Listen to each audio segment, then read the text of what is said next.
Hey, it's Nick, and welcome to the Upgraded Executive Podcast, where my good friend Ben and I discuss the tools, techniques, and strategies that you can use to upgrade your own personal and professional performance.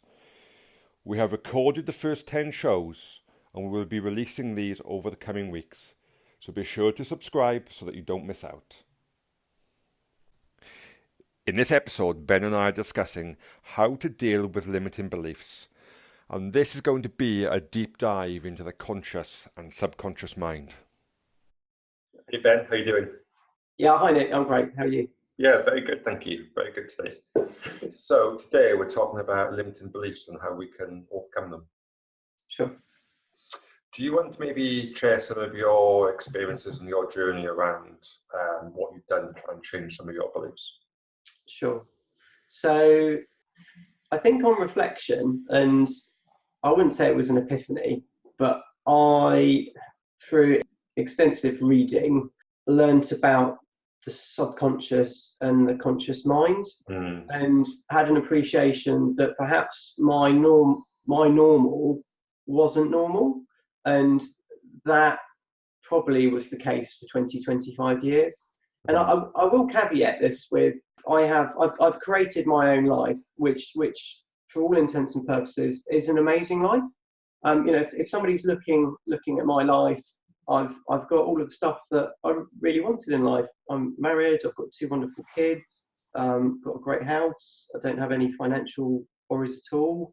I helped scale a business and then sold out of that business. I've got financial options. So from an outsider looking in, it was all good, but it didn't feel like that in my head a lot of the time. And I thought those feelings, and what am I talking around? I'm talking around feeling sad, feeling blue, feeling distressed, feeling anxious. Depression is when somebody ponders, worries, reflects, thinks about the past. Anxiety is when somebody worries about the future. And I'm sure I consistently, not all the time, but had really deep feelings both about the past and also the future. But I thought that came with being an entrepreneur, came with running a business and the responsibilities associated with that.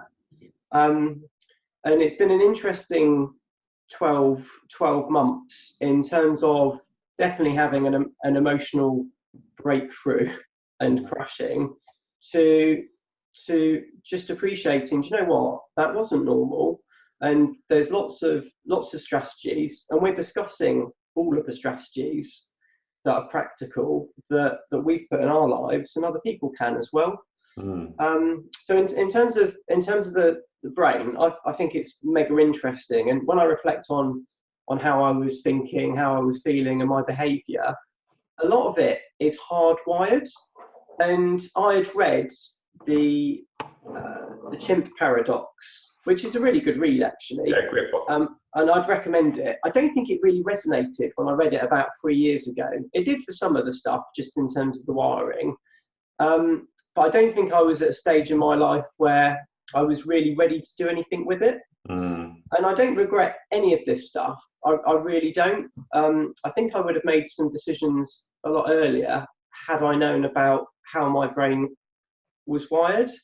So this builds on, we talked a lot around meditation and mindfulness.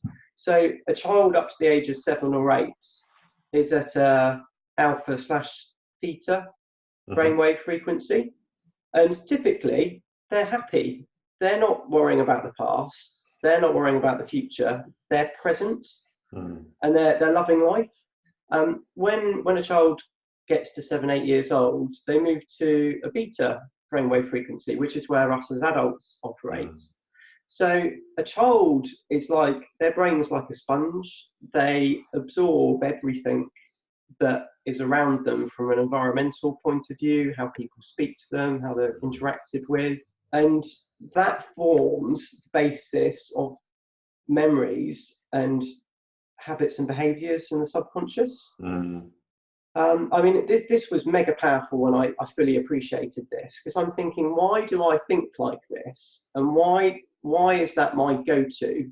And I've got a very strong internal voice. And one of my close friends was saying, because I was seeing it as a negative, and he said, look, it's a double-edged sword with you, because that's what both drives you and what might beat you up. And previously it went far too the other way, which was completely negative, and that's where somebody goes into depression. So in terms of how the brain works, the conscious operates at 40 bits per second. The subconscious operates at 40 million bits per second. Wow. So it's like a supercomputer versus a pen and a bit of paper. And I'm sure a lot of the listeners, and you've been here and I've been here, a lot of people through sheer willpower alone and force of their personality will achieve, and they're high achievers. It's not necessarily the best or optimum way to work, just through sheer blooded determination. And this I just found this really interesting in terms of, this is why when people have therapy, the therapist might ask about what happens in childhood, because that forms those habits, those go-to programs. So that's how it works. And what's interesting as well in terms of research, we've referenced Bruce Lipton and his research around DNA and genes, and his studies around how environment can affect those. So if somebody grows up in a very poor area where unemployment's really high, versus the complete polar opposite where they've had the best schooling, lots of mega affluent or inspirational achievers around them, who's likely to have the best start in life, and how's that likely to form behaviors and habits? So I just found this really interesting in terms of, okay, what am I consciously aware of that might have happened in childhood, and what have I carried with me into adulthood? So show me the child at 8 and you can see a lot of the behaviours, characteristics that, unless they're aware of how the brain works and how to change beliefs, they'll carry those habits for life. And that's historically what I did. And I just had I now appreciate some maybe back to front or wrongly wired behaviours. So for example, I would, especially in my last business, I would ostracize myself. That was one of my coping mechanisms. And again, I co-owned the business, and I created a business where it was a passive income stream when I was hands off. But that would be one of my go-to unconscious behaviours. But again, I thought that was normal, and it wasn't really normal in reflection. So that, does that make sense in terms of subconscious and conscious and how it does? Yeah, it does. Would you be happy to share what some of those limiting beliefs were for you? Sure. So for me, I again, the timing's not lost on me in this. I got into meditation and mindfulness probably about a year ago, and I reached out to one of my friends to say, look, I'm feeling blue. And again, the irony is not lost on me that I do know that I've got a lot of amazing stuff in my life, and I've just got everything to play for. And I'm thinking that doesn't really make sense in terms of why am I kind of having that feeling. And when I've got this isn't just monetary stuff. This is, all loved ones, got amazing family and friends, and I can do whatever I want to do. But I'm still feeling blue. So I told one of my close friends, and he suggested transcendental meditation. And again, the irony is not lost on me with this in terms of mindfulness. It's not kind of a bed of roses on a spiritual path. That was like a veil being lifted, which lifted some really uncomfortable truths. And one of which was, do you know what? I don't think I've been properly happy and being in the present and just enjoying the journey. I was completely focused on the destination. And through becoming more mindful, ironically, it was lifting this veil and this appreciation. Do you know what? I don't think I've been mentally well for a long time.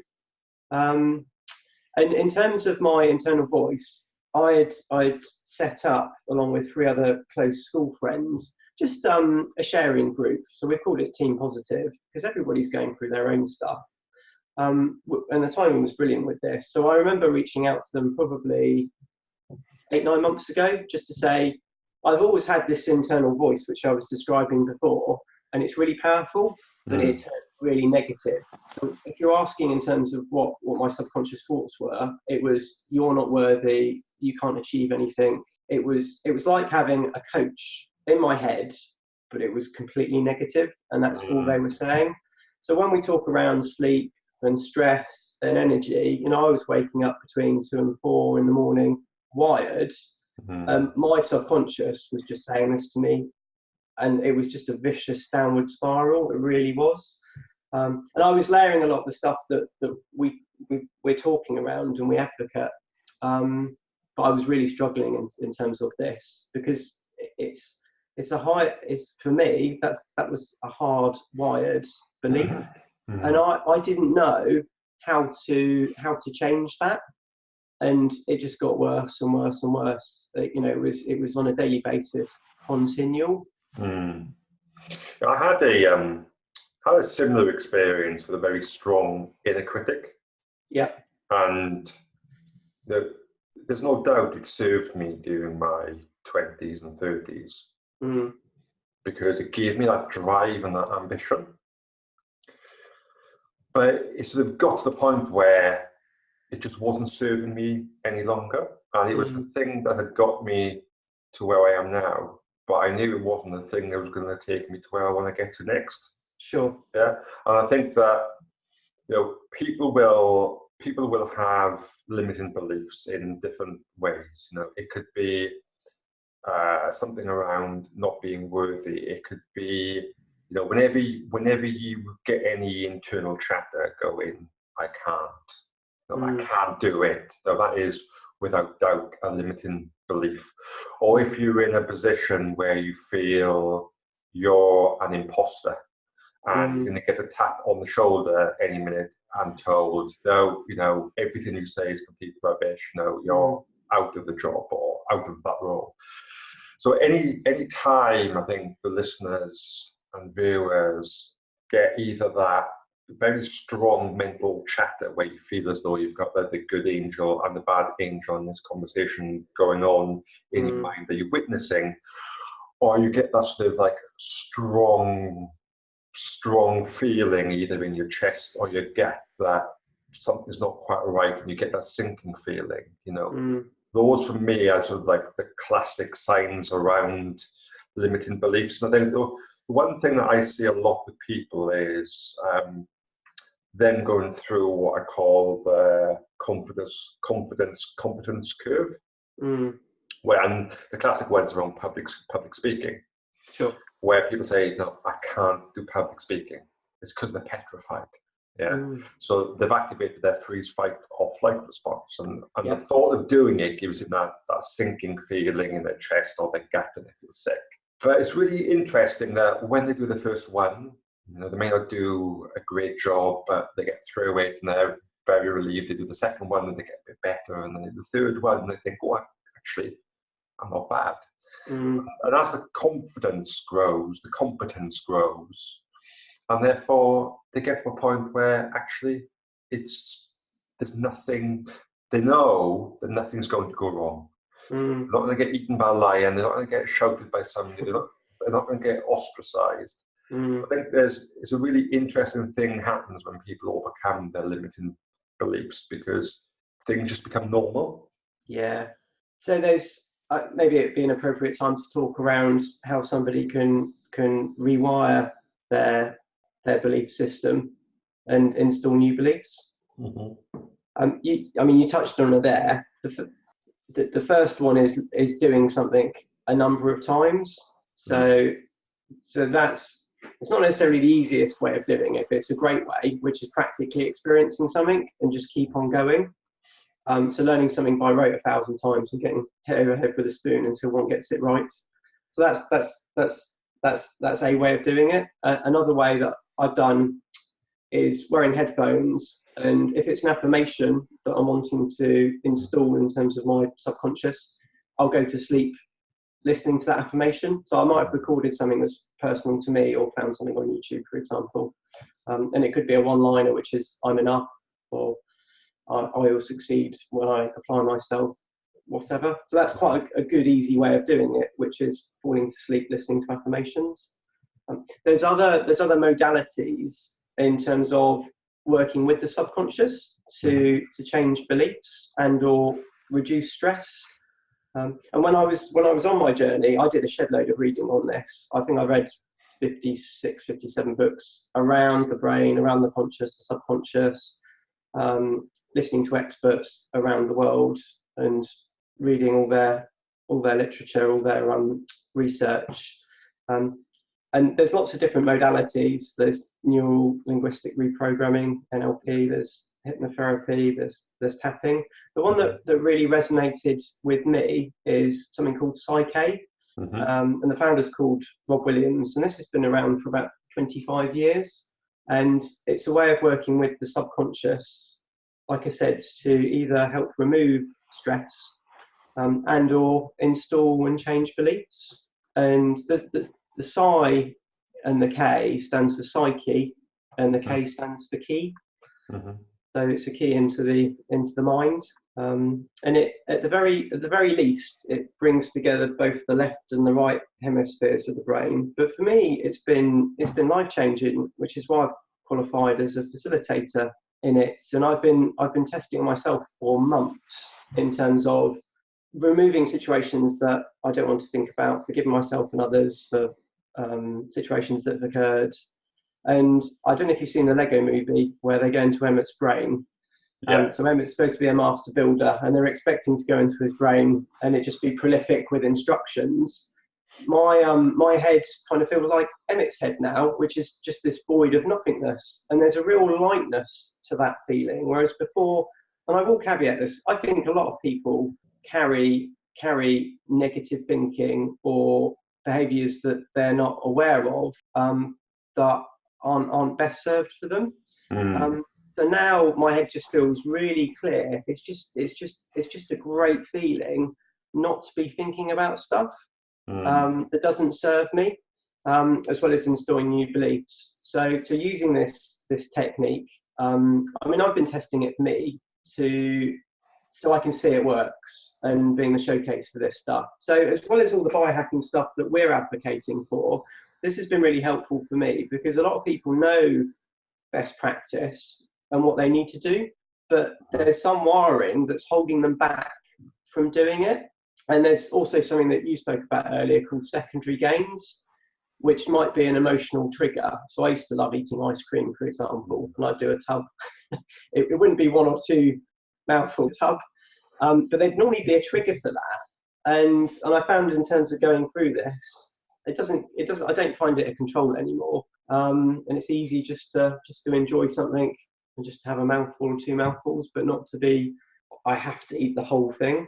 So I suppose, that might be looking good on a beach, but there's an emotional secondary trigger that, as a crutch, that might have made myself feel good in the past. When something gets triggered, right, eat the tub of ice cream, as well as the draw to looking good.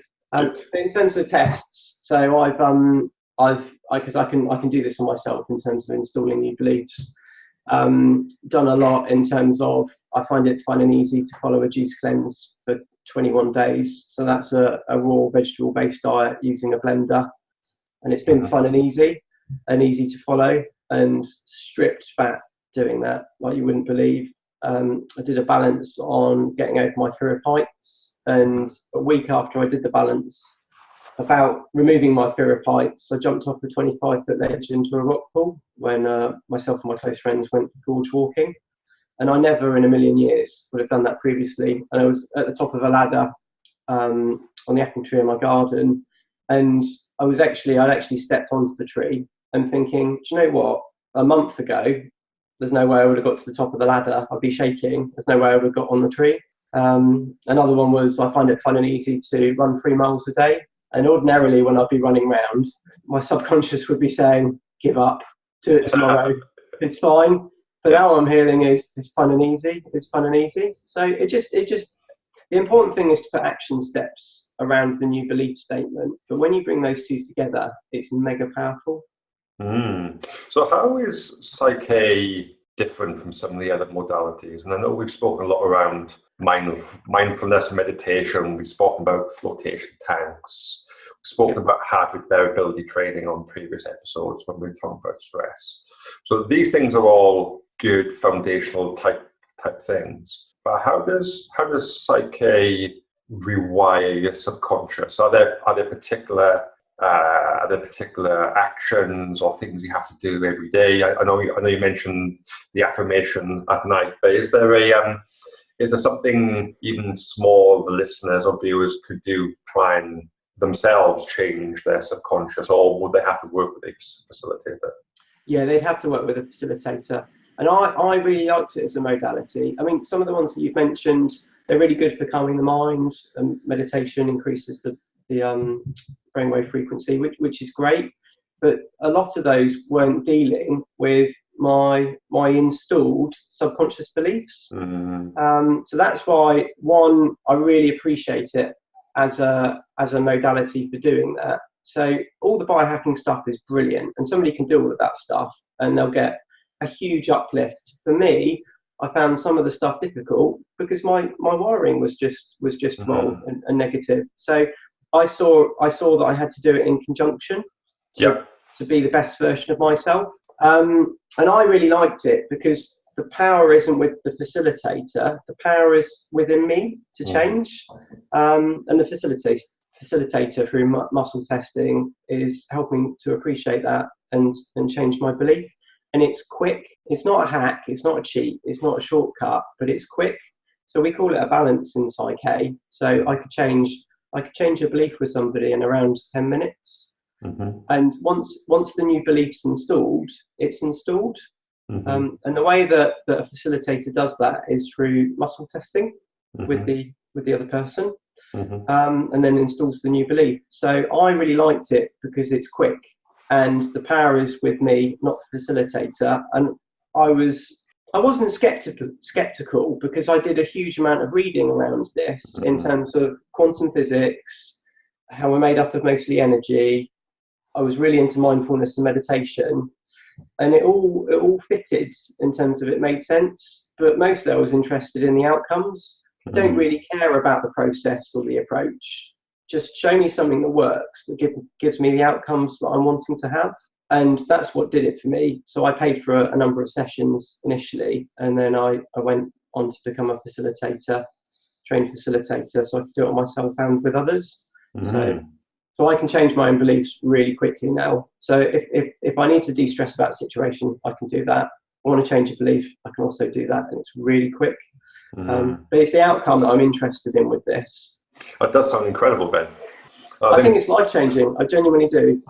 And like I said, I'm not actively promoting this because people can look into Psych-k, but there's a shed load of other modalities. This is what resonated with me. But I'm really interested in the outcomes, so helping me move my life forward and be the best version of myself. That's what I'm interested in. Brilliant. That sounds great. And do Psych-k have any sort of like flagship success stories that we could share with listeners and viewers in the show notes?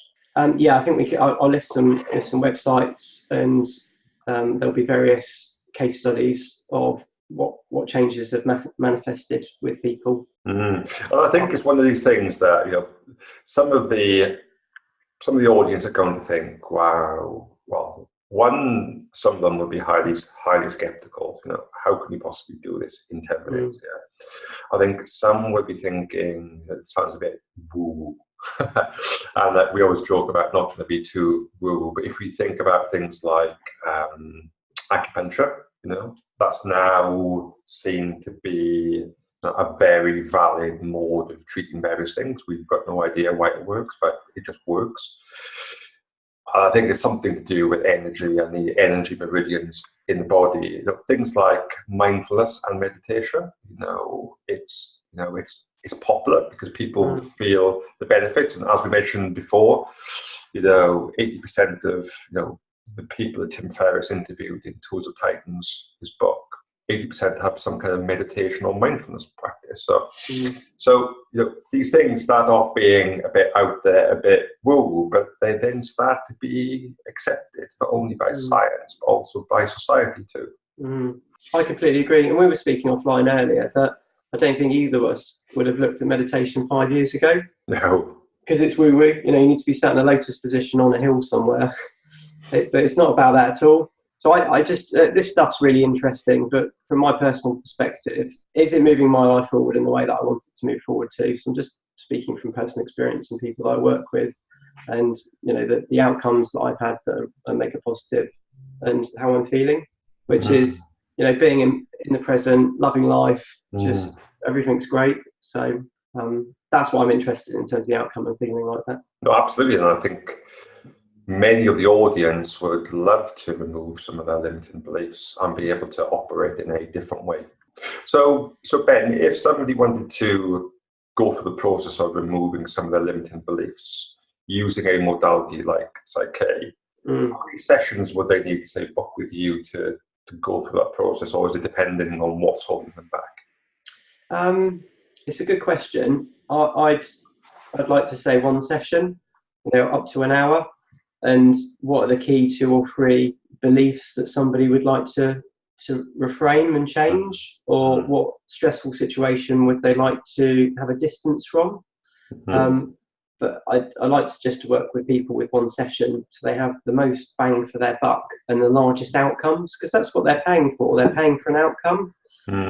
It shouldn't matter if it takes 10 minutes or 4 hours. I mean, this is quick, but I was just interested in the outcome, which is what I want to give other people as well. So it's not they have to do 500 sessions. This is really quick with some really positive outcomes. So typically a session. People want to come back and balance more stuff. That's absolutely fine, but I always try and keep it to a session. And how does this fit in with some of the principles that we've been talking about, Ben, around you really need to get your energy, your sleep, and your stress levels under control? How does this fit with something like Psych-k? Is it something, do you need to get those 3 things in moving in the right direction before you do something like Psych-k, or is it something that you can do in parallel? You do Psych-k first to help the other 3? What's your experience? I did all the stuff that we're advocating, and we do. I did that first of all. In my experience now, it would probably be faster as a combined effort and easier. If I've installed a belief that it's fun and easy to have a cold shower in the morning,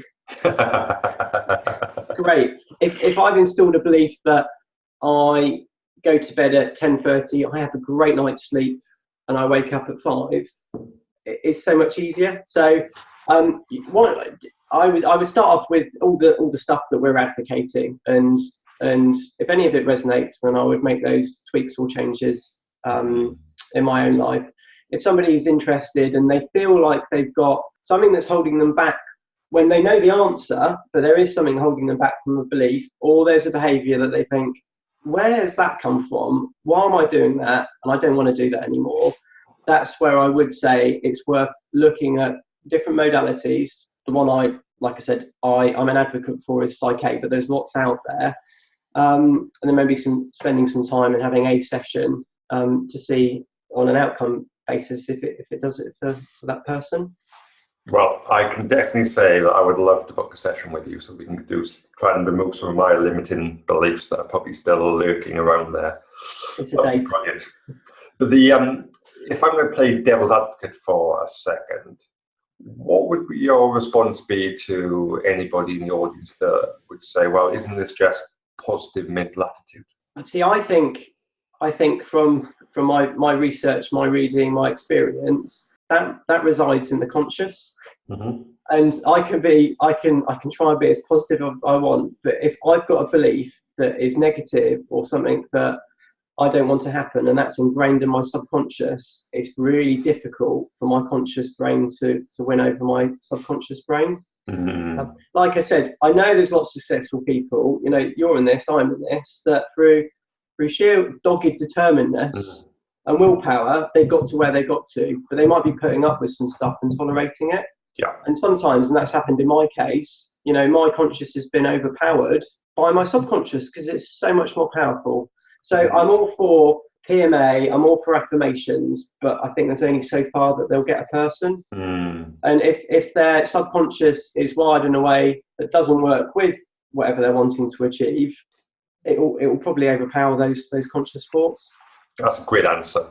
I like that, because if you think about a time where you're going to have, you're going to be positive over something, you're very much making a conscious decision that you're going to be positive, and you can try and be positive, and you might get some way there, but that's unlikely to sustain itself time and time again. Whereas if you can reprogram the belief inside you, then it just becomes natural. And I think the audience need to think about how powerful the subconscious is. Yeah, even to the point where somebody will walk into a room. You don't say a word to them, they don't say a word to you, but you get a feeling. Yeah, you meet somebody for the first time and you feel a connection. You might be driving down the road and somebody runs out in front of you and you never see them, but the car swerves. There is stuff going on that is working far quicker than our subconscious, and get out of our head and get more into our bodies is a much better place to live. And I think, building on the mindfulness point, so that's to raise our energy levels. And I can see this in my past, and I can see it now, that where I've had a low energy, and I might, be dealing with my own demons, and that's absolutely come across with my interactions with other people. That will be reflected. If I'm putting that out there to other people, that will be reflected back. But conversely, if I'm present and all the stuff that we're talking around, I've had a great night's sleep, my energy levels are really high. I've been meditating, so I feel nice and relaxed. I don't have any of this baggage. My energy is so much higher. And is that going to be reflected from other people? Absolutely. Good stuff happens to good people, but that for me starts within. It's not about other people. I'm running my own race. This is my journey, and the whole point about this is to increase personal and professional performance. But it's about us being the best version that we can be. And I'm a firm believer with this, whether it's woo-woo or not. But if we're there and we're happy and our energy level's really high, great stuff happens. And it's if by magic, but that's from experience, that good stuff happens when I'm being myself and I'm being nice and I'm happy within myself. Absolutely, that gets projected out and reflected. And we spoke about previously around, if you wake up in the morning and you stub your toe on the bed, and then the boiler's broken and you have a cold shower, which I would love, but most people wouldn't. And then you're driving to work and there's a traffic jam. It just builds and builds and builds and builds and builds. But conversely, when you've had a really good start to the day and your mood's up, it doesn't matter if somebody cuts in front of you or there's a traffic jam. Well, whatever. So I think that certainly your energy levels, your level of happiness, how you're operating at a subconscious level has a massive determining factor on how your day goes. I think they're all really important, and we've said about the top three are mega important. This is really important for me because, again, we can advise what we're doing, and we know we're getting mega benefits from compounding all of this stuff. And other people will go, yeah, I might have heard some of this before, I'm doing some of it. But where this becomes mega powerful is if best practice that we're advocating, we're talking around in detail, which is great, and then you overlay that with, I can do this, I enjoy doing this, this is fun. That's where it goes on steroids and it becomes mega powerful, and somebody just stays in action mode. Brilliant.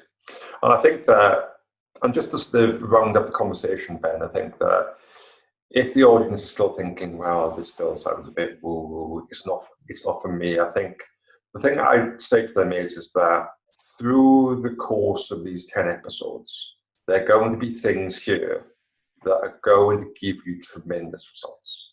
There's going to be things here that just don't work for you for whatever reason. And it doesn't matter whether that is you feel no effect from a certain supplement or bulletproof coffee, or you just can't get on with mindfulness or meditation. You have to do what's right for you and what works for you. So if meditation works for you, great. If a certain supplement works for you, great. If Psych-k works for you, great. But try and keep an open mind and just try these things. And then make your own decision based on your experience and your outcomes. And just try and keep an open mind to absolutely everything. Because then you've got the best chance of developing and growing. And I think that one of the things I used to be guilty of was trying to stand behind scientific literature constantly. Is there a double-blind placebo study on blah, blah, blah, blah, blah? And science has its place, and I'm a massive fan of science. But some of this stuff doesn't have really solid scientific studies behind it. But it doesn't mean that it should be discounted as rubbish. It just means science hasn't quite caught up yet. So I'd say keep an open mind. And if some of these things end up being placebo and you get some benefit, who cares? You've got benefit.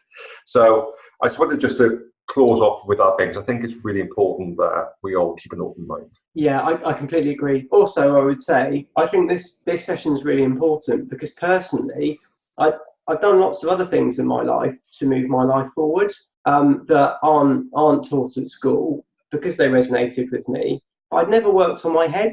So, as a takeaway, I never did it and I held myself back. It was like fighting with an arm and a half behind my back at most points, 20, 25 years. And I don't regret anything. I really don't. But what an opportunity that I've now got that other people could get to actually spend some time working on their head. Because I had no clue about any of this stuff until semi-recently.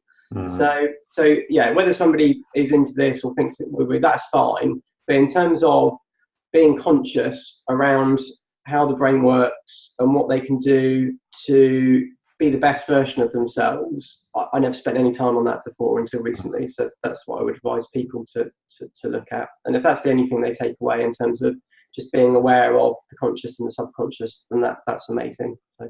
Brilliant. Thanks, Ben. This has been fascinating. Thanks, Nick.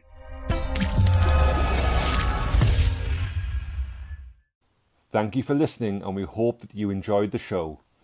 You can find the video, audio, and detailed show notes at www.upgradedexecutive.com. At the end of this 10-episode podcast series, we will send all of our subscribers an exclusive ebook which summarises everything that Ben and I discuss on the show. Be sure to leave your details on our website. You can also find us on all of our social platforms at Connect with UE.